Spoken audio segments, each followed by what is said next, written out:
आज हम देखेंगे पूर्णांकों के निम्नलिखित गुणों से संबंधित मिथ्या धारणाएं।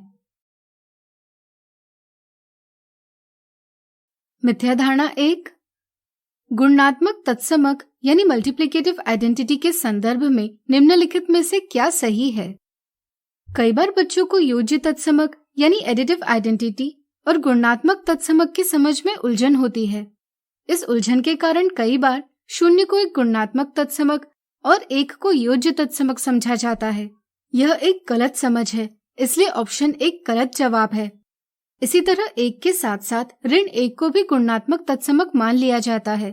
बच्चे यह नजरअंदाज करते हैं कि ऋण 1 से गुणा करने पर संख्या का चिन्ह बदलता है।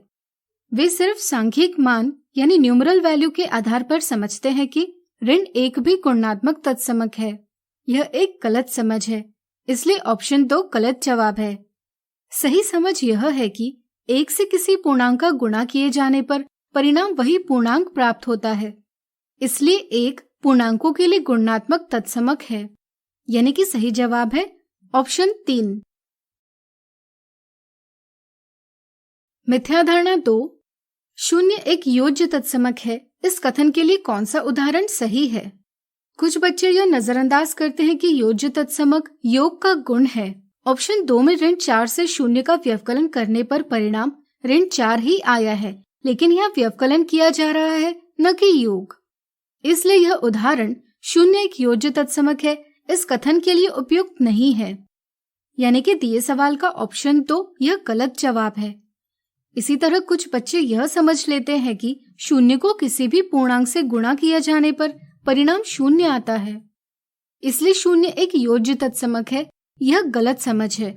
इस समझ के कारण ऑप्शन 1 यह जवाब दिया जाता है। कुछ बच्चों को योज्य तत्समक और योज्य प्रतिलोम यानी एडिटिव इनवर्स के समझ में उलझन होती है। इस कारण वे योज्य तत्समक गुण का सही उदाहरण ऑप्शन 3 मान लेते हैं, जो कि एक गलत जवाब है। ऑप्शन 3 में दिया उदाहरण योज्य प्रतिलोम गुण के लिए उपयुक्त उदाहरण है। यह उदाहरण दर्शाता है कि 4 और ऋण 4 एक दूसरे के योज्य प्रतिलोम है।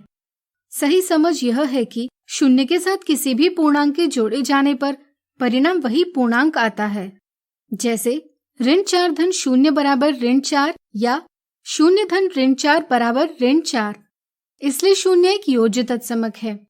इस समझ के साथ ऑप्शन 4 यह सही जवाब दिया जाता है। आज हमने देखी पूर्णांकों के निम्नलिखित गुणों से संबंधित मिथ्या धारणाएं।